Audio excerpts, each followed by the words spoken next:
संगत जी, सभी को जय गुरु जी। शुक्राना गुरु जी महाराज का, लख लख शुक्राना। संगत जी, सबसे पहले तो शुक्राना इस बात का कि गुरु जी महाराज की कृपा से हम शिव पुराण कर पा रहे हैं, सुन पा रहे हैं, पढ़ पा रहे हैं।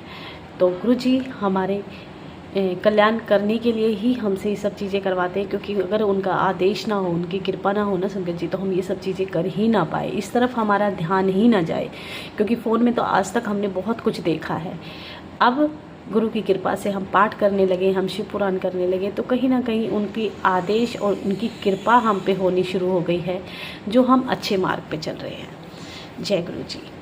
संगत जी, जिनको भी पुरानी वीडियो नहीं मिली है, वो वीडियोस के लिए सेशन में जाके सारी वीडियोस शिव पुराण की, उनके ऊपर शिव पुराण लिखा हुआ है थंबनेल में, बहुत इजी मिल जाएंगी। टाइटल में टाइटल डाला हुआ है, मैंने डे वाइज डाला हुआ है कि आप पता कर सको कि कौन से डे की कौन सी है। तो शुरू करते हैं आज का। नारद जी बोले, हे ब्रह्मा जी, सकंद का चरित्र सुनकर मुझे बड़ी प्रसन्नता हुई। अब आप शिव गिरिजा के अन्य चरित्रों पर भी प्रकाश डालिए। मैं आपसे एक प्रश्न करता हूँ, आशा है कि आप उसका प्रसन्नता से उत्तर देंगे। हे पिता, आप मुझे गणपति का चरित्र सुनाइए तथा यह बताइए कि वे किसके पुत्र हैं। पंचदेव की पूजन की जो आज्ञा दी गई है, उसके एक गणपति जी भी हैं।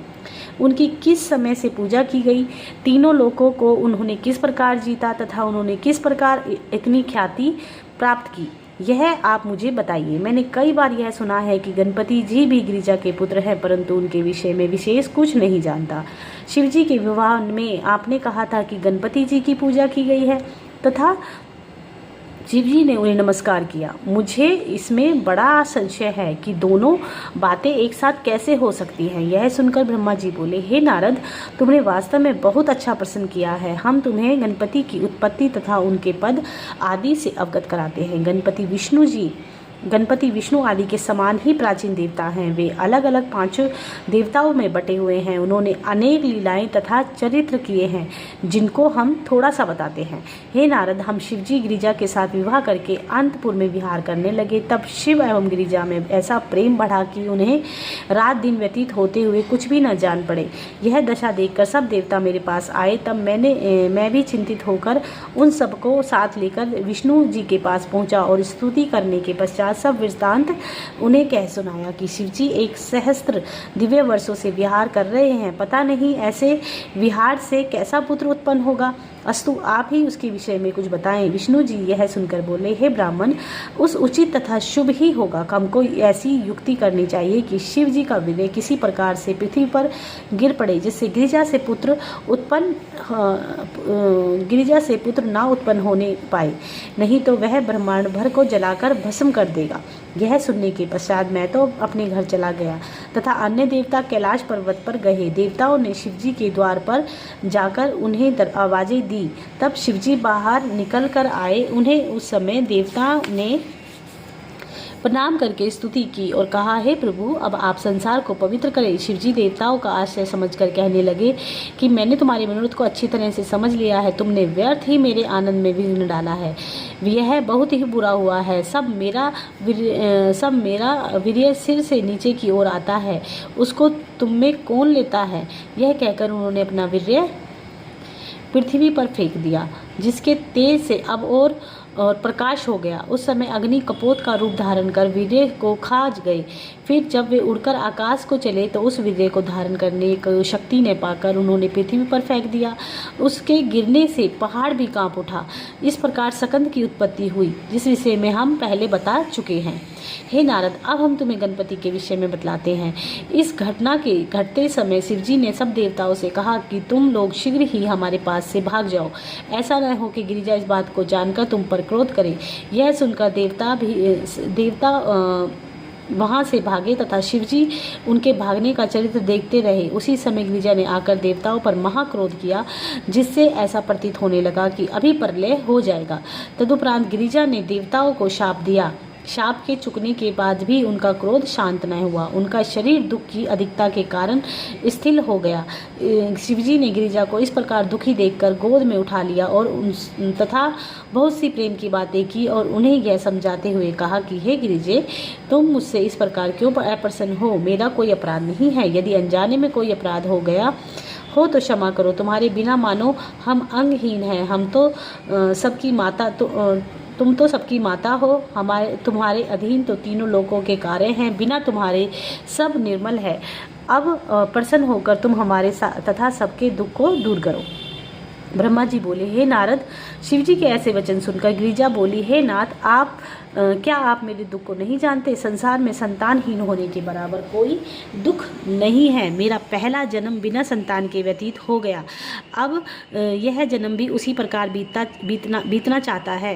देवताओं ने मेरे साथ छल करके मुझे बांझ बनाकर बहुत दुख पहुँचाया। यदि पुत्र न हो तो संसार के सहस्त्र ऐश्वर्यों पर धिक्कार है। जब गुणवान पुत्र उत्पन्न होता है तभी लोक में शुभ कर्मों का फल प्राप्त हुआ प्रतीत होता है। यह गिरिजा बहुत रोई। तब शिवजी ने गिरिजा को उठाकर हृदय से लगाते हुए कहा, हे गिरिजे, हम तुमको ऐसा उपाय बताते हैं जिससे तीनों लोकों में सब कार्य पूर्ण होंगे। मैं विष्णु तथा ब्रह्मा तथा उसके वश में है। हम उसको अपना गुरु अर्थात गणपति कहते हैं। वह हमारा मुख्य रूप है जिसकी सेवा से समस्त दुख दूर होकर सुख की प्राप्ति होती है। तुम 1 वर्ष तक उनका व्रत करो तो तुम्हारा मनोरथ सफल हो जाएगा। उसका नाम ही समस्त कष्टों को दूर करने वाला तथा आनंददायक है। वह व्रत कृष्ण पक्ष की चौथ को किया जाता है। वह व्रत गणेश चौथ को व्रत कहलाता है। उस व्रत को रखकर पवित्रता पूर्वक चंद्रमा के हृदय उदय होते ही पूजा करें। वह व्रत समस्त व्रतों का राजा तथा प्रत्येक इच्छा को पूर्ति करने वाला है। जिस प्रकार सब मंत्रों में प्रणव, हमारे भक्तों में विष्णु, दंदियों में गंगा, इंद्रियों में मन, बड़ों में माता, पुरियों में काशी, सहायक में भाई तथा पुत्र, नक्षत्रों में चंद्रमा, मंत्रगणों में पंचाक्षरी, बीज मंत्रों में प्रणव, पुराणों में भारत तथा आश्रमों में संन्यास उत्तम है, उसी प्रकार सब देवताओं में शिव की भक्ति महान है। इसी प्रकार गणेश चौथ का व्रत भी सब व्रतों में बड़ा है। हे नारद, इस प्रकार शिवजी गिरिजा को गणेश चौथ की महानता का वर्णन करते हुए बोले, हे गिरिजे, कल युग में राजा शेषसेन ने इस व्रत को करके बड़ा आनंद प्राप्त किया था। मनु की स्त्री शत्रुपा ने भी यह व्रत करके 2 पुत्र प्राप्त किए थे। कर्दम की पत्नी ने भी इसी व्रत का द्वारा कपिल नाम विष्णु अवतार प्राप्त किया था।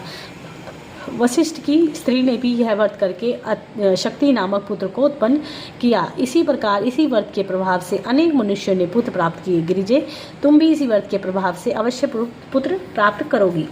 गिरिजा ने शिवजी के मुख से गणेश चौथ के व्रत की महिमा को सुनकर प्रसन्न होकर कहा, हे स्वामी, मैं अवश्य ही यह व्रत करूंगी, परंतु आप इस व्रत के सब नियम, क्रिया आदि विस्तार पूर्वक कहें। शिवजी बोले, हे देवी, कृष्ण पक्ष की चतुर्थी को शुद्ध हृदय से प्रातःकाल उठकर स्नान करें तथा जो कुछ करना हो उचित है वह सब करें।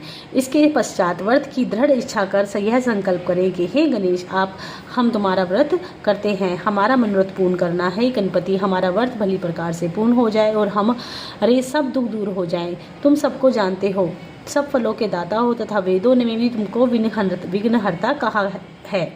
इस प्रकार हृदय में संकल्प करके चतुर्थी के दिन गणपति की वार्ता में ही दिन व्यतीत करें। सूर्यास्त के समय स्नान कर अपने स्नान पर बैठकर कथा पूजा की एवं सब सामग्री इकट्ठी करें। फिर गणेश जी की पूजा के लिए अच्छा स्थान तैयार करें जिसके चारों ओर केले के खंभे लगाए हों। जब आकाश में चंद्रमा उदय हो तब तुरंत अर्घ्य और गणेश की मूर्ति सोने, चांदी, तांबे या गोबर की जैसे सामर्थ्य हो बनवाएं। उसको शुभ स्थान पर रखकर कलशा स्थापित करें जिसके ऊपर दीपक रखा हो। इसके पश्चात ध्यान लगाकर षोडशोपचार से उसका पूजन करें तथा लाल फूल, वस्त्र, चंदन, कुश, अदूद तथा पुए आदि आगे रखें। आचमन करा दें। अच्छी स्तुति करके प्रेम मगन हो उनको प्रणाम करें। तदुपरांत वही पुआ पूजन कराने वाले ब्राह्मण को खिलाकर दक्षिणा स्वरूप कुछ चांदी दे, नहीं तो अपनी सामर्थ्य के अनुसार जो चाहे दक्षिणा दे दो। तदुपरांत स्वयं भी मीठा भोजन करें। इस प्रकार गणेश का व्रत करते सभी मनोकांक्षा पूर्ण होती हैं। गिरिजे, तुम इसलिए इसी व्रत को करो। शिवजी ने यह सुनकर गिरिजा ने कहा, हे नाथ, आपने गणपति के इस व्रत से चंद्रमा का अर्घ्य देने को जो वर्णन किया है उसका मुख्य कारण मेरी समझ में नहीं आता, इसलिए आप इस कथा को कहिए। शिवजी बोले, हे गिरिजे, जब ब्रह्मा ने हमारी आज्ञा को मानकर स्वर्ग जाने की इच्छा की तथा गणपति को एकाग्रचित्त होकर पूजन किया, तब गणपति ने उनकी पूजा से प्रसन्न होकर उन्हें वरदान मांगने को कहा। उस समय ब्रह्मा ने यह कहा कि हम सृष्टि उत्पन्न करना चाहते हैं तथा निर्विघ्न तथा निर्विघ्न उसकी वृद्धि की इच्छा रखते हैं। ब्रह्मा के वचन सुनकर गणपति ने कहा, यही होगा। ऐसा कहकर गणपति धीरे धीरे आकाश की ओर चल दिए। जब गणपति चंद्रमा के मंदिर में पहुंचे तो वहां पांव फिसल जाने के कारण गिर पड़े। उनका उदर बहुत बड़ा था तथा शरीर स्थूल था। चंद्रमा यह देखकर हंस पड़े। चंद्रमा को हंसते हुए देख गणपति बहुत क्रोधित हुए और उनके नेत्र लाल हो गए। तब उन्होंने उसी समय चंद्रमा को यह शाप दिया कि कलंकी चंद्रमा, तू अपनी सुंदरता पर गर्व करता है, अब तुझको इसका फल तुरंत प्राप्त होगा। जो कोई तुझको आज से देखेगा उसका अवश्य ही कुछ न कुछ कलंक लग जाएगा। हे गिरिजे, इस प्रकार चंद्रमा को शाप देकर गणपति अंतर्धान हो गए तथा चंद्रमा शीनांगांग होकर तेजहीन हो गया। उस समय सब देवता एवं इंद्र दुखी होकर ब्रह्मा के पास गए तथा उन्हें सब वृतांत कह सुनाया। ब्रह्मा ने उनसे कहा, हे देवताओं, इसमें कोई बुरी बात नहीं है। चंद्रमा ने जो कुछ किया उसी का फल प्राप्त किया। गणपति जी का शाप कभी झूठा नहीं हो सकता, इसलिए तुम सब लोग गणपति की शरण में जाओ, निश्चय ही वे अपने शाप को शांत करेंगे। तब देवताओं ने ब्रह्मा से विनती की कि हे ब्रह्मा जी, आप हमको यह उपाय बताएं जिससे गणपति प्रसन्न होकर उस शाप को शांत करें। यह सुनकर ब्रह्मा बोले, हे देवताओं, गणपति का व्रत कृष्ण पक्ष की चतुर्थी को है। जो उसको करता है उस पर गणपति प्रसन्न होते हैं। ब्रह्मा के ऐसे वचन सुनकर देवताओं ने बृहस्पति को चंद्रमा के पास भेजा तथा उस गणेश चतुर्थी का व्रत करने के लिए कहा। तब चंद्रमा ने बृहस्पति द्वारा बताई गई रीति के अनुसार गणपति के व्रत को आरंभ किया। उस व्रत के प्रताप से गणपति चंद्रमा को क्रीड़ा करते हुए शिशु रूप में दिखाई दिए। चंद्रमा ने उन्हें देखकर प्रणाम करके उन्हें बहुत स्तुति की। तब गणपति ने प्रसन्न होकर कहा कि हे चंद्रमा, आप तुमसे प्रसन्न हैं, तुम जो वरदान चाहो उसे मांग लो। उस समय चंद्रमा ने यह निवेदन किया कि हे गणपति, मैं केवल यही चाहता हूँ कि आपके शाप से मुक्ति पाकर सबके दर्शन के योग्य हो जाऊँ। गणपति बोले, हे चंद्रमा, मैं तुमको इसका उपाय बताता हूँ जिससे तुम्हारा शाप उधार हो जाएगा। आज से प्रतिमास शुक्ल पक्ष की चौथे को हमारा शाप तुमको लगा रहेगा तथा अन्य तिथियों में तुम्हें देखने से किसी को कलंक नहीं लगेगा। जो मनुष्य पहले दूज तथा तीज में तुमको देखेगा उस पर कुछ चतुर्थी को देखने का भी प्रभाव न होगा। परंतु साथ ही हम तुम्हें यह भी कहते हैं कि हमारा पहला वचन भी झूठा न होगा, अर्थात जो मनुष्य भादों के शुक्ल पक्ष की चौथ को तुम्हारे दर्शन करेगा उसको बराबर वर्ष भर कलंक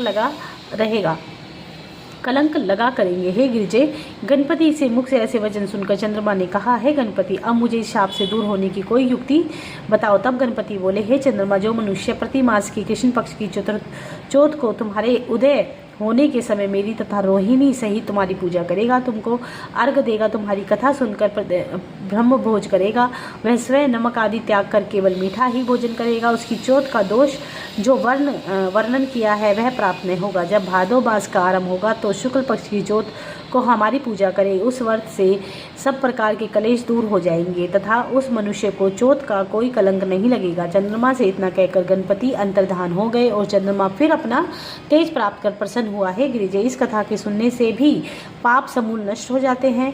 इसमें कोई संदेह नहीं है कि इस व्रत को करने से पुत्र के अतिरिक्त जो भी मनोरथ हों वे प्राप्त हो जाते हैं। ब्रह्मा जी बोले, हे नारद, शिव जी के ऐसे वचन सुनकर गिरिजा ने ब्राह्मणों को बुलाकर शुद्ध मन से नियम अनुसार व्रत का आरंभ किया तथा अनेक प्रकार की वस्तु चढ़ाकर पुए की गणपति को भेंट किए। फिर उन्होंने उत्तम रीति से ब्रह्म भोज कर स्वयं भी भोजन किया। इसी प्रकार गिरिजा प्रति मास व्रत रखकर भली प्रकार से दान दक्षिणा देती। जब 1 वर्ष पूरा हुआ तो उन्होंने दान दक्षिणा आदि देकर एक वृहत उत्सव का आयोजन किया जिसमें उन्होंने गाना बजाना हुआ। व्रत पूर्ण होने के पश्चात गिरिजा अत्यंत प्रसन्न हुई। उन्होंने शिव जी की ओर बारंबार देखा तथा शिवजी ने उन्हें अपनी माया जानकर उनके हृदय में लगा लिया। फिर गिरिजा को मनोरथ समझकर शिवजी ने चंदन के एक वन में जो उस पर्वत पर ही था और जहाँ सुख की संपूर्ण सामग्री उपलब्ध थी जाकर गिरिजा के साथ विहार किया। तब गणपति जी उस स्थान पर ऐसा स्वरूप बनाकर आए कि वे भूखे प्यासे नंगे दरिद्र श्वेत केश मस्तक एवं श्वेत तिलक लगाए महादीन कोए का शब्द बोलते हुए दांत मैले कुचैले हाथ में डंडा लिए तथा बहुत ही दुर्बल थे। वे दुखियाते हुए शिव जी से बोले, हे शिव, तुम क्या करते हो? 7 दिन से पहले कुछ नहीं खाया है, जो अब हम भूखे हैं, हमें भोजन चाहिए, तुम हमें भोजन कराकर जल पिलाओ। यह सुनकर शिव जी तुरंत उठ खड़े हुए जिससे उनका वीर्य उसी स्थान पर गिर पड़ा। गिरिजा भी तुरंत उठकर अपने वस्त्र पहन शिवजी के साथ द्वार पर आई। उन्होंने ब्राह्मण को प्रणाम किया तथा बड़ी स्तुति की। शिवजी ने उनसे इस प्रकार बोले कि हे ब्राह्मण, तुम्हारा नाम क्या है? तुम्हारा सौभाग्य है जो तुम यहाँ पधारे हो। इस समय तुम यहाँ अतिथि रूप में आए हो। यहाँ आए हो अतिथि की सेवा के सुख के बराबर अन्य कोई धर्म नहीं है। गिरिजा ने भी कहा, हे ब्राह्मण, ऐसी धूप में तुम कहाँ से पधारे हो? जो गृहस्थ अतिथि के चरणों को जल से धोकर उस चरणामृत को पीता है, उस सब तीर्थों का फल प्राप्त होता है। यह सुनकर उस ब्राह्मण ने कहा, हे गिरिजे, तुम धन्य हो, मैं बहुत ही भूखा प्यासा हूँ, कृपा कर तुम मुझको भोजन तथा जल दो। गिरिजा ने भी उसी समय ब्राह्मण को उत्तमोत्तम भोजन कराए। भोजन कराने के पश्चात ब्राह्मण ने तृप्त होकर प्रसन्नतापूर्वक कहा, हे गिरिजे, तुम्हारी कामना पूर्ण हो। तुमको संसारी रीति के विरुद्ध ऐसे पुत्र की प्राप्ति हो जो गर्भ से उत्पन्न हुआ हो। यह कहकर वह ब्राह्मण अंतर्धान हो गया। तदुपरांत वे गणपति शिव गिरिजा की सैया में जहाँ वीर्य पड़ा हुआ था मुख्य रूप से प्रकट हुए। बालकों के समान करोड़ों सूर्यों की ज्योति धारण किए, करोड़ों कामदेव के समान सुंदर शरीर धारण किए, चंपा के समान हाथ पांव तथा कमलवत कोमल अंगों वाले शैया में इधर उधर फिर रहे थे। हे नारद, जब शिव एवं गिरिजा ने देखा कि ब्राह्मण एकदम अंतर्धान हो गया तो वे दोनों चारों ओर ढूंढने लगे। उन्हें अपने मन में बहुत दुख तथा कष्ट हुआ। इतने में यह आकाशवाणी हुई कि गिरिजे, तुम संसार की माता हो। वह ब्राह्मण रूपधारी स्वयं गणपति थे। वे तुम्हारे व्रत से प्रसन्न होकर अब शिशु के समान तुम्हारे बिछोने पर पड़े हैं। तुम उन्हें जाकर देखो। योगी जिसका ध्यान करते हैं वे तुम्हारे पुत्र हैं। अब घर में जाकर आनंद मनाओ। यह आकाशवाणी सुनकर गिरिजा प्रसन्न होकर मंदिर में गई। वहाँ देखा कि एक अत्यंत सुंदर बालक हंस-हंसकर सैया पर पड़ा खेल रहा है। गिरिजा ने तुरंत ही यह सब वृत्तांत शिवजी को जा सुनाया और कहा, हे स्वामी, आप शीघ्र चल कर देखें, गणपति के व्रत का फल प्राप्त हो गया है। यह सुनकर शिवजी ने भी अंदर आकर उस बालक को देखा। ब्रह्मा जी बोले, हे नारद, गिरिजा को बालक को दूध पिलाया। जिस प्रकार एक दरिद्र अतुल्य संपत्ति पाकर प्रसन्न होता है, उसे कई लाख गुना अधिक आनंद गिरिजा को प्राप्त हुआ। है नारद, जब गणपति जी दूध पी चुके तब शिवजी ने उन्हें अपनी गोद में बैठाकर उसके सिर पर हाथ चूमे और नाना प्रकार से आशीर्वाद दिए। फिर सब प्रकार ब्राह्मणों को बुलाकर रत्न मोती आदि दान दिए। तदुपरांत विष्णु जी तथा देवता मुनि आदि सब शिव के पुत्र को देखने के लिए वहां गए। हिमाचल ने भी अत्यंत प्रसन्नता के साथ रत्न आदि लिए हुए जा पहुंचे। 1 लाख अमूल्य रत्न, 5 लाख भर सोना, 3 लाख घोड़े, 1 सहस्त्र हाथी तथा वस्त्र ब्राह्मणों को दान में दिए। देवता शेषनाग गंधर्व आदि ने भी 1 सहस्त्र अच्छे बर्तन, 1 सहस्त्र मणि, 1 सहस्त्र माणिक्य, असंख्य अग्नि में न जलने वाले शुद्ध वस्त्र दान दिए। लक्ष्मी ने कौस्तुभ मणि तथा सरस्वती में हार ब्राह्मणों को दान दिए। विष्णु तथा मैंने लड़के को देखकर प्रसन्नतापूर्वक अनेक आशीर्वाद दिए तथा उस समय विष्णु जी बोले, हे बालक, तुमने शिवजी को बहुत प्रसन्न किया है। तुम्हारा बल पवन के समान होगा और सब सिद्धियां तुम्हारे अधीन होंगी। मैंने यह आशीर्वाद दिया कि तुम्हें सब लोग पूजेंगे। तुम्हारा तेज एवं कीर्ति किसी समय कम न होगी। तुम्हें तीक्ष्ण बुद्धि वाले तथा बड़े विद्वान होंगे। तुम हमारे समान सबका उपकार करोगे और तीनों भुवन के विघ्न हर तुम्हारे स्मरण पात्र से ही दूर हो जाएंगे।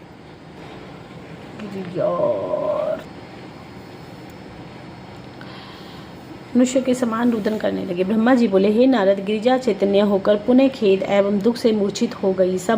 हम सब ने फिर उन्हें किसी उपाय से सचेत किया। तब विष्णु तथा मेरे हर प्रकार से गिरिजा को समझाते हुए कहा कि संसार का संबंध ही क्या है, यह संबंध केवल मोह के ही कारण है। यह सुनकर गिरिजा ने दुखित होकर कहा कि अब मेरा जीवित रहना कठिन है। मैंने देवताओं की युक्ति को कुछ भी न समझा। मैं अभी तीनों लोगों को जलाकर भस्म कर दूंगी, क्योंकि मेरे दुखी रहते कोई सुखी नहीं रह सकता। यदि मेरा पुत्र जीवित संजीव होकर नहीं उठा तो संसार भर को सुख न मिलेगा। यह कहकर गिरिजा पुनः पृथ्वी पर गिर पड़ी तथा अचेत हो गई। अब समय सब चित्र लिखे के समान चुप हो गए तथा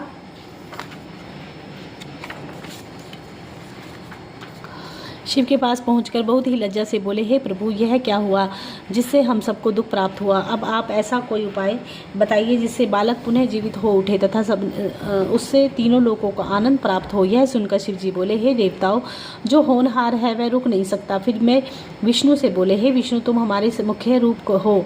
वेदों ने हमारी तुम्हारी समानता बताई है। अब तुम किसी का और का शीश काटकर बालक को लगा दो तो बालक जीवित हो उठेगा। हे नारद, शिवजी का आदेश पाकर विष्णु जी ने तुरंत गरुड़ पर चढ़कर चले और उत्तर दिशा की ओर चक्र लिए हुए पहुंचे। उन्होंने पुष्पभद्रा नदी के तट पर वन में एक हाथी को हथनी तथा बच्चों के सहित देखा। हाथी अपने परिवार सहित उत्तर की ओर की सिर किए सो रहा था। अस्तु विष्णु ने तुरंत ही उस हाथी का सिर चक्र से काट गरुड़ का पर रख लिया। जब विष्णु जी ने वहां से चलना चाहा तभी हथनी जग पड़ी।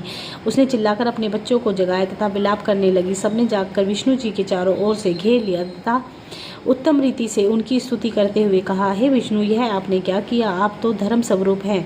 यदि आप हमारे स्वामी गजराज को जीवित नहीं करते तो हम सबके मरने का अपराध आप पर ही लगेगा। तब विष्णु जी ने प्रसन्न होकर हाथी के धड़ से एक और शीश लगा उसे जीवित कर दिया और कहा कि तुम एक कल्प तक जीवित रहोगे। इस प्रकार विष्णु जी ने वहां से हाथी का सिर लेकर लौटे तथा गिरिजा के पास आकर वह सिर दे दिया। गिरिजा के इस शीश को युक्ति पूर्वक गणेश जी के धड़ से जोड़ तथा शिवजी ने अपनी दया दृष्टि से उन्हें जीवित कर दिया। यह देखकर गिरिजा अत्यंत प्रसन्न हुई। उन्होंने तुरंत ही उस बालक को दूध पिलाया तथा बहुत प्यार करके विष्णु जी की प्रशंसा की। वे बोली, हे विष्णु, तुम शिव रूप तथा तीनों लोकों को आनंद प्रदान करने वाले हो। तब विष्णु जी ने प्रसन्न होकर अपने गले की कौस्तुभ मणि निकालकर उस लड़के को पहना दी। इसी प्रकार हिमाचल देवता, मुनि आदि सब लोगों ने अनेक आशीर्वाद दिए। उस समय ऐसा बड़ा उत्सव किया गया जिसे देखकर सारी सृष्टि प्रसन्न हो गई। देवताओं ने दुदंबी बजाई और गिरिजा ने अपने लड़के को खिलाने तथा प्यार करने में मगन होकर आनंद सागर में डूब गई। ब्रह्मा जी बोले, हे नारद, शनिश्चर लज्जा के कारण चुपचाप चिंता युक्त एक कोने में बैठा था। संयोग से गिरिजा ने उसे देख लिया। तब वे बोली, हे शनिश्चर, तुमने अपनी दृष्टि से हमारे पुत्र का सिर उड़ा दिया, इसलिए मैंने तुमको यह शाप देती हूँ कि तुम भी अंगहीन हो जाओ।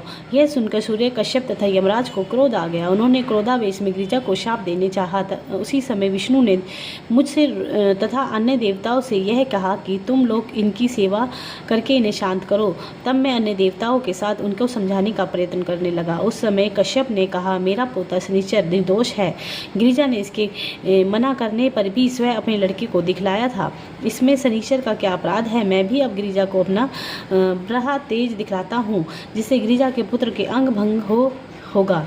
यमराज ने कहा, हे शनिश्चर, गिरिजा ने किस अपराध से शापित किया है? हम भी गिरिजा को शाप देते हैं, क्योंकि शत्रु के मारने में कोई दोष नहीं है। यह सुनकर मैंने यमराज को समझाते हुए कहा कि ऐसा मत करो। मैं ऐसे वचन सुनकर यमराज का क्रोध शांत हो गया। तब गिरिजा ने भी शांत होकर शनिश्चर से कहा कि तुम सब ग्रहों के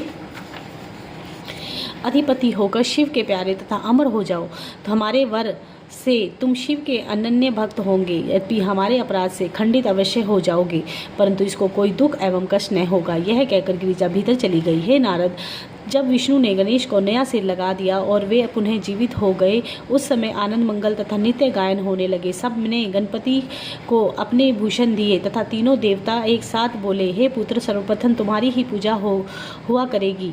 ब्रह्म ज्ञान प्राप्त, जिससे वह कार्य बिना किसी विघ्न बाधा के पूर्ण हो सके। तुमको ब्रह्म ज्ञान प्राप्त होगा तथा तुम परम सिद्धि देने वाले होंगे। हे नारद, इस प्रकार हमने अति कृपा करके गणेश को अपने समान कर लिया। फिर समस्त देवताओं की सम्मति से गणपति के ये नाम रखे गए, लंबोदर, एकदंत, विघ्नेश, शुभकर्ण, हेरंब, गणेश, गजवंदन तथा विनायक। इसी प्रकार अनेक उनके नाम हैं। फिर सबने गणेश जी को बहुत वस्तुएं भेंट दी। शिवजी ने योग तथा ब्रह्म ज्ञान दिया, जो हर समय प्रसन्नता प्रदान करता है। विष्णु जी ने देवताओं सहित गणपति की बड़ी स्तुति की। इस कथा को जो मनुष्य त्रिकाल में पढ़े तथा उस पर कभी भी किसी प्रकार की आपत्ति न पड़े, न उसे किसी समय भय प्राप्त हो, और यदि विदेश यात्रा के समय पढ़े तो उसका उद्योग सफल हो और उसके सब कष्ट दूर हो जाएं, यह कथा बड़ी फलदायक है। हे नारद, इसके पश्चात शनिश्चर ने विष्णु जी से यह निवेदन किया कि आप गणपति जी के तेज के विषय में वर्णन करें। विष्णु जी ने निवेदन किया कि आप गणपति के तेज के विषय में वर्णन करें। विष्णु जी ने शनिश्चर की यह विनती सुनकर गणपति का कवच कह सुनाया। हे नारद, गणपति का यह कवच अत्यंत गुप्त एवं सिद्ध है। फिर विष्णु जी तथा दोनों में वहां से विदा होकर घर को गए। इतनी कथा कहकर सूत जी बोले, हे शौनक, नारद जी ने यह कथा सुनकर संदेह करते हुए कहा कि हे पिता, मैंने गणपति जी की कथा और प्रकार से सुनी है तथा आपने और रीति से इसका वर्णन किया है। मैंने सुना था कि गणेश जी को गिरिजा ने अपने शरीर के से उत्पन्न किया था तथा शिवजी ने स्वयं ही उसका सिर काट डाला था। आप मुझे यह बताएं कि यह कथा कहाँ तक सत्य है। नारद जी इस शंका को सुनकर ब्रह्मा जी बोले, हे नारद, कल्प भेद से दूसरी रीति से गणपति ने जिस प्रकार जन्म लिया उस कथा को मैं तुम्हें सुनाता हूँ। जब शिव ने गिरिजा के साथ विवाह किया तो उनको घर ले आए और दैत्यों का वध करने के पश्चात विहार में संलग्न हुए। तब संयोग से एक दिन गिरिजा की सहेलियों ने उनसे यह कहा कि देखो, शिव जी के असंख्य गण है परंतु तुम्हारे एक भी नहीं है। यद्यपि शिव जी के गण तुम्हारे अधीन है परंतु तुम भी कोई गण उत्पन्न कर उनको अपने द्वारपाल बनाओ, जिससे उसके गण की रक्षा के द्वारा किसी अन्य गण को अंदर आने जाने का कोई भय न रहे। तब गिरिजा ने प्रसन्न होकर यह कहा, हे सखियों, समय आने पर ऐसा ही होगा। हे नारद, एक बार गिरिजा नंदी को द्वार पर रक्षा के निमित्त बैठा अपना स्नान करने लगी। उस समय शिवजी लीला करके द्वार पर आई तथा इच्छा की कि हम अंदर जाएं, परंतु नंदी ने उन्हें अंदर जाने से रोक दिया। तब शिवजी नंदी को धमकाकर अंदर चले आए। गिरिजा शिवजी की ऐसी दशा देख अन्य स्त्रियों की भांति अत्यंत लज्जित हुई तथा लज्जावश अपने शरीर को छिपाती भाग गई। उस समय उन्होंने अपनी सहेलियों को वचन का स्मरण किया। फिर कई दिनों के पश्चात गिरिजा ने इच्छा की कि ऐसा गण उत्पन्न होना चाहिए जो मेरे अधीन हो तथा अत्यंत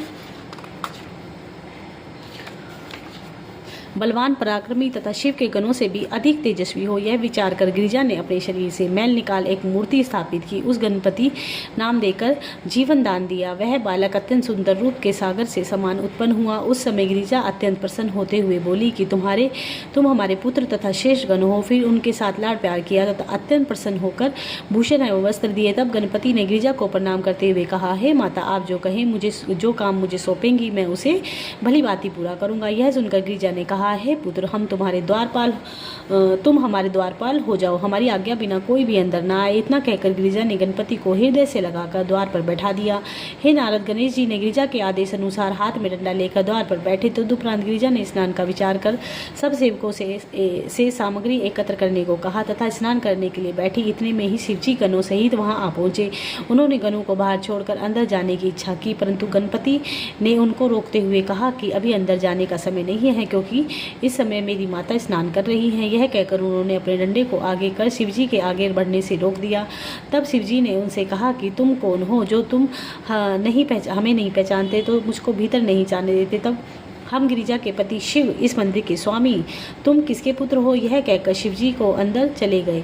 यह देखकर गणपति ने तुरंत ही अपना डंडा शिवजी को मारा तथा कहा, तुम कौन शिव हो और किस कार्य के लिए हमारी माता के पास जाते हो? हम बिना अपनी माता की आज्ञा के किसी को भी, चाहे वह कोई भी क्यों ना हो, अंदर नहीं जाने देंगे। परंतु शिवजी इन शब्दों को कोई भी चिंता न कर अंदर जाने लगे। तब गणपति ने पुनः उन्हें डंडा मारा। तब उन्होंने अपने सब गणों को बुलाया और कहा कि तुम जाकर इससे पूछो कि यह कौन है। शिवजी के आज्ञा अनुसार गणों ने आकर गणपति से पूछा तो गणपति ने उत्तर दिया कि हम गिरिजा के पुत्र हैं।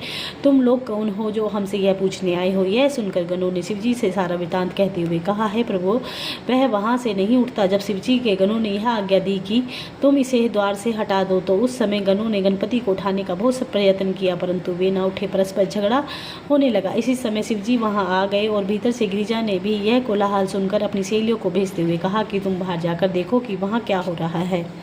ब्रह्मा जी बोले, हे नारद, वहां से लौटकर सहेलियों ने आंखों को देखा। जब साला हाल गिरिजा को सुना दिया और कहा, ना जाने शिवजी की क्या आदत है कि वे सदैव कुछ में आया करते हैं।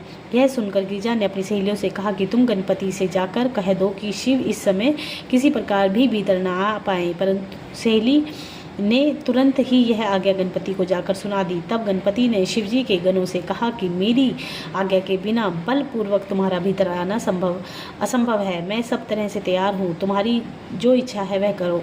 शिवजी के गण गणपति के ऐसे शब्द सुनकर दुखी हुए तथा शिवजी के पास जाकर उन्होंने सब वृत्तांत कह सुनाया। तब शिवजी ने कहा कि वह तो अकेला है, तुम इतने हो, सब एकत्र होकर उसे युद्ध क्यों नहीं करते?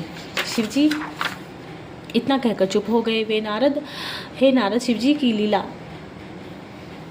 लीला कैसी अद्भुत है कि जो शिवजी केवल एक बाण द्वारा ही संपूर्ण सृष्टि को नष्ट कर सकते हैं, वह शिव अपने पुत्र के साथ लीला करके युद्ध की इच्छा रखते हैं। अस्तु, शिवजी की आज्ञा पाकर सब गण शस्त्र आदि लेकर गणपति के समीप पहुंचे और बोले, हे बालक, तू क्या चाहता है? अब तू जलकर भस्म हो जाए। इसका अब तक हमने तेरी ठिठाई सहन कर ली, अब तू सहन नहीं कर सकते। यह सुनकर गणपति ने सहनशीलता पूर्वक उत्तर दिया, तुम ऐसी बढ़ चढ़कर बातें क्यों करते हो? तुम तो बड़े वीर मालूम होते हो, मैं तो एक अज्ञान बालक हूँ। मैंने कभी किसी से युद्ध को आंखों से देखा तक नहीं है और तुम अनेक युद्धों में भाग ले चुके हो, फिर भी मैं युद्ध से मुख नहीं मोड़ूंगा। शिवजी गिरिजा पुत्र थे, इस बल पर वह धीरता को देखकर धन्य धन्य कहने लगे, परंतु शिव के गणों ने यह सुनकर गणपति पर आक्रमण कर दिया।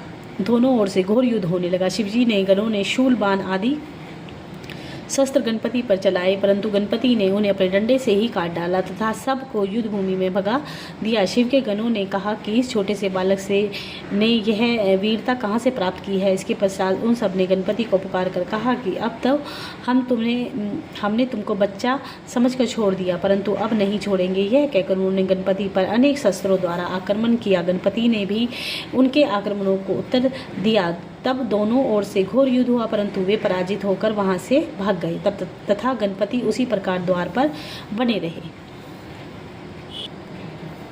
ब्रह्मा जी बोले, हे नारद, शिवजी के ऐसे विचित्र लीला करके अपने गुणों को गर्व दूर कर दिया तथा अपनी शक्ति प्रकट करके दिखाई कि तीनों भुवन उनकी शक्ति के अधीन है। हे नारद, तब उसके पश्चात जब तुमने यह हाल विष्णु लोक में जाकर विष्णु के द्वारा भुवन उसकी शक्ति के अधीन है। नारद, जब उसके पश्चात तुम सबने यह हाल विष्णु लोक में जाकर विष्णु से कहा तो इस विष्णु जी भी आश्चर्य करने लगे कि फिर मैं देवता तथा अन्य विष्णु जी आदि ने शिव जी के समीप पहुंचकर उन्हें प्रणाम किया तथा विनय के साथ कहा, हे सदाशिव, इस समय आपने कौन सी लीला रखी है। तब शिव जी ने उत्तर दिया, हमारे द्वार पर एक विकट बालक खड़ा है, वह प्रलय कर देगा, इसलिए तुम सब जाकर किसी प्रकार उसको प्रसन्न करो। यह सुनकर हम सब ने कहा कि हे प्रभु, यह सब आपकी ही लीला है कि एक बालक इस प्रकार युद्ध कर रहा है। यह कहकर सब लोग गणपति के पास गए। गणपति ने हम सबको आते हुए देखकर एक बाल उखाड़ लिया और उनसे हमें मारने की इच्छा प्रकट की। यह देखकर हम लोगों ने उनके पास जाकर यह कहा कि आप हमें क्षमा कर दें, हम में से कोई भी आपसे युद्ध करने की इच्छा नहीं रखता। मैंने इतना ही कहा था कि गणपति ने तुरंत अपने डंडे को संभाल लिया।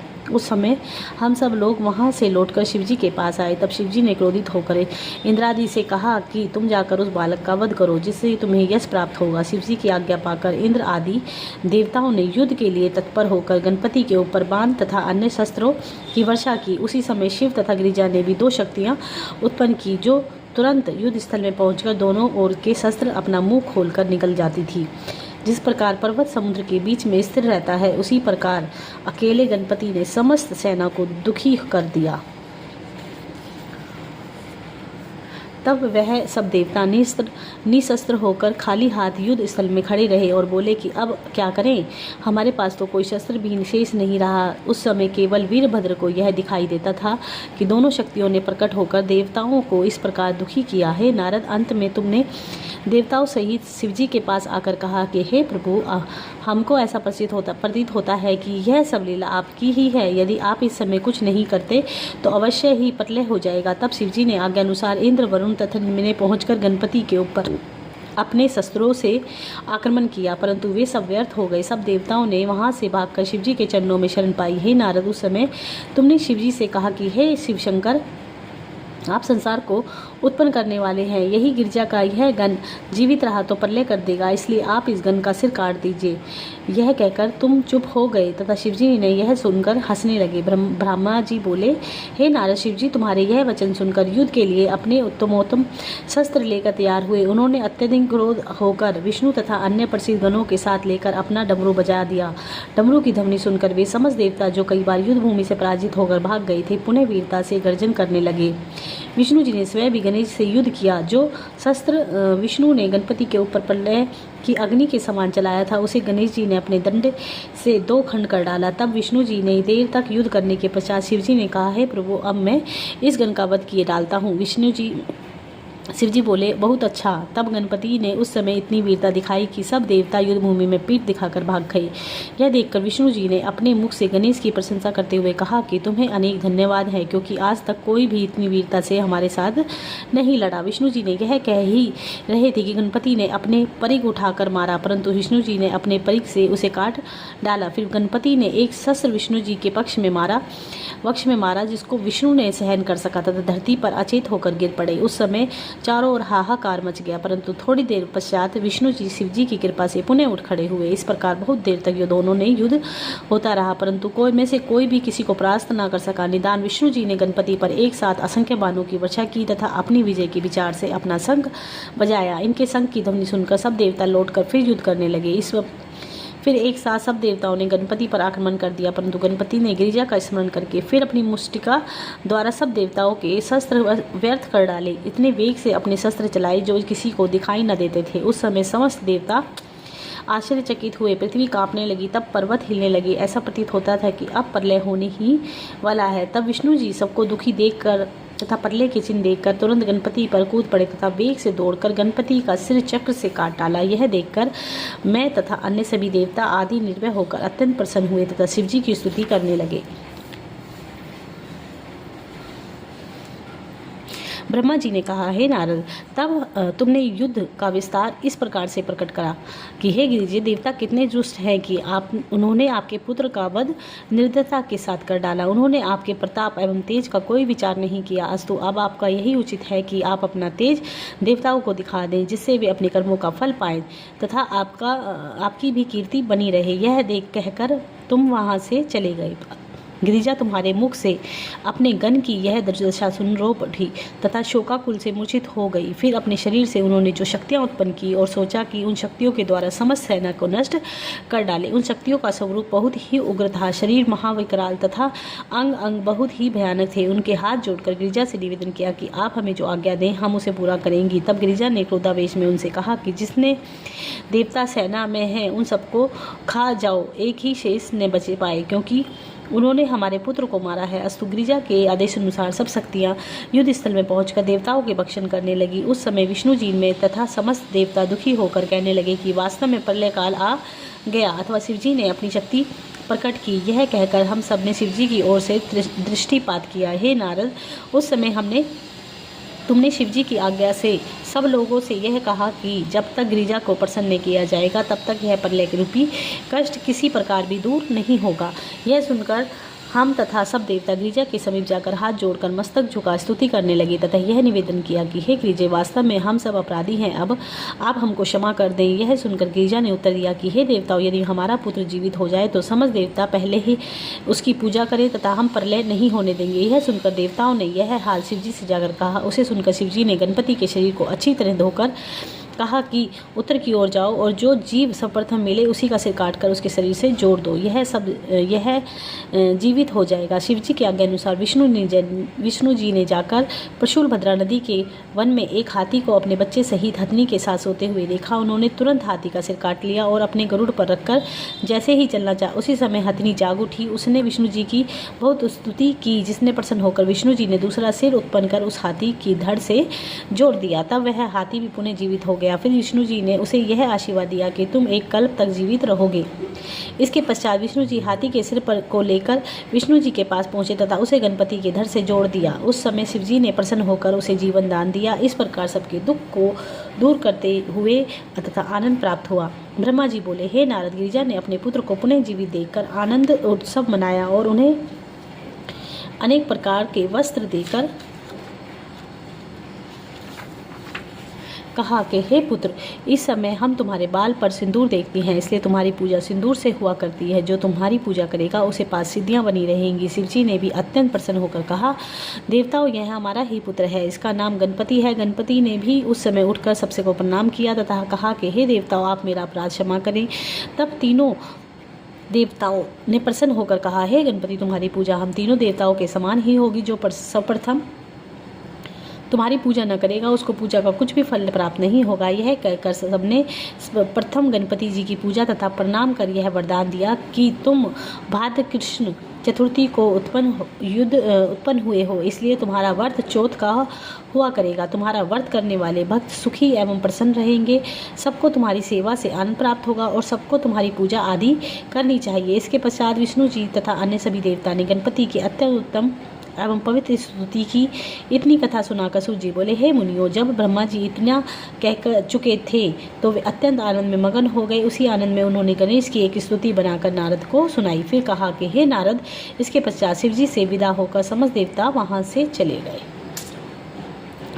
ब्रह्मा जी बोले, हे नारद, गिरिजा के दोनों पुत्र सकंद तथा गणपति नित्य प्रातः काल उठकर शिवजी तथा गिरिजा को प्रणाम करते। दोनों भाइयों का दिन प्रतिदिन प्रेम बढ़ने लगा। एक दिन शिवजी गिरिजा से बोले, हे गिरिजा, तुम्हारी यह प्रबल इच्छा है कि अब हमारे पुत्रों के विवाह हो जाएं। हमको सकंद एवं गणपति दोनों समान रूप से प्रिय हैं।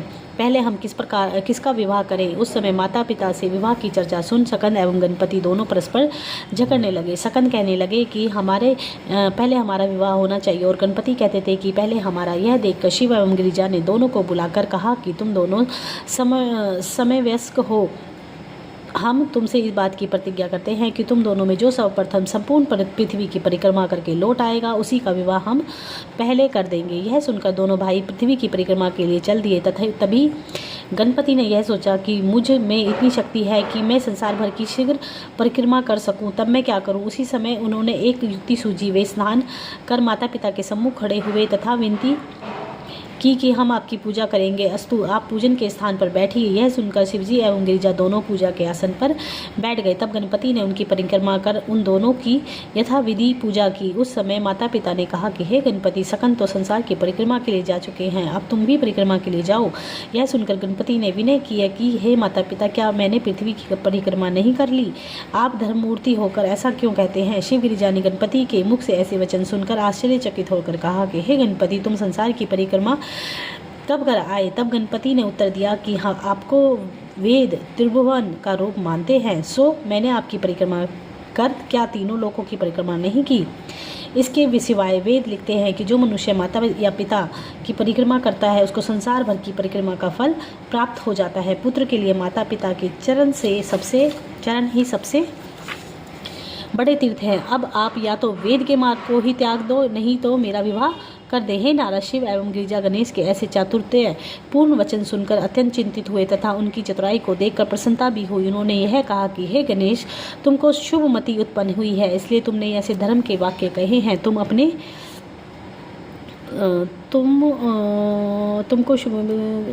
धर्म, इसलिए तुमने ऐसे धर्म के वाक्य कहे हैं। हम तुमसे कहते हैं कि तुम्हारा यह कथन वेद पुराण एवं शास्त्रों के समान विश्वास के योग्य प्रमाणित माना जाएगा। इसके अनुसार हम पहले तुम्हारा ही विवाह करेंगे। तब शिवजी की इच्छा जानकर विश्वरूप ने अपनी दो पुत्रियों का, जिनका नाम सिद्धि एवं रिद्धि था, गणपति के साथ विवाह किया। विवाह में उसी प्रकार सब बातें हुई जिस प्रकार शिवजी के विवाह में हिमाचल की ओर से हुई थी। ऐसी सुंदर तथा कुशल स्त्रियां पाकर गणपति अत्यंत प्रसन्न हुए। कुछ समय के पश्चात गणपति के दो पुत्र उत्पन्न हुए।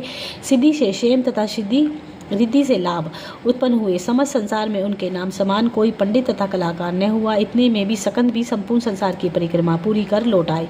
हे नारद, उस समय तुमने पहले सकंद को बहुत भड़काया तथा यह कहा कि हे सकंद, देखो, तुमको माता पिता ने बहकाकर तुम्हारे पीछे गणपति जी का विवाह कर दिया। गणपति ने दो स्त्रियों से पुत्र भी उत्पन्न किए हैं। मेरी समझ में यह नहीं में तो उन्होंने यह उचित नहीं किया। जो माता पिता स्वयं ही अपनी संतान को बेचे या विष दे, उसका राज्य धन द्रव्य आगे लुट ले, तब मनुष्य किसके पास जाकर अपना दुख कहे? इसमें पुत्र को यही उत्तम है कि वे फिर ऐसे माता पिता का मुंह ना देखें। हे नारद, इस प्रकार की बातें करने से तुम्हारा तेज घट गया। तब सकंद अपने माता पिता के पास गए। वहाँ माता पिता स्तुति करने के पश्चात वे अत्यंत दुखी होकर कोच पर्वत पर चले गए। यद्यपि उन्हें वहाँ जाने से माता पिता ने बहुत रोका, परंतु सकंद जी नहीं लौटे। हे नारद, शिव जी के ऐसे चरित्र से आश्चर्यजनक है कि उसको कोई जान नहीं पाया। हे नारद, सकंद जी कोच पर्वत में जब से स्थित हुए, तब से वहाँ की दशा ही बदल गई। वह पर्वत यश में वृद्धि करने लगा, पापों को घटाने वाला तथा अत्यंत आनंददायक हो गया। सकंद जी तब से उसी पर्वत पर वास करते हैं। उनके दर्शनों से समूल पाप नष्ट हो जाते हैं। प्रत्येक मास की पूर्णमासी के दिन समस्त देवता एवं मुनि एवं एक साथ वहां जाकर सकंद के दर्शन करके कृतार्थ होते हैं। जो कोई उस दिन मूलिकार्जुन के दर्शन करता है, उसके सब पाप नष्ट हो जाते हैं। यद्यपि शिव एवं गिरिजा ने कई बार क्रोच पर्वत पर जाकर सकंद को मनाकर लौट आने का प्रयत्न किया, परंतु सकंद जी वहां से लौट कर नहीं आए। वरन शिवजी के आने का समाचार जानकर उन्होंने यही इच्छा की कि वहाँ से कहीं और दूर जाकर वास करें। इसलिए वे वहाँ से 3 योजन दूर जाकर स्थित हुए। शिवजी वहाँ पर हर पूर्णमासी को जाते हैं। हे नारद, हमने तुमको सकंद तथा गणपति का चरित्र सुनाया है, जिसके सुनने एवं कहने से समस्त पाप नष्ट हो जाते हैं। मल्लिकार्जुन स्थान का यश वेद गाते हैं। गणपति जी के इस चरित्र का जो कोई सुनेगा, वह संसार में आनंद तथा अंत में शिव जी के धाम को प्राप्त करेगा। जय।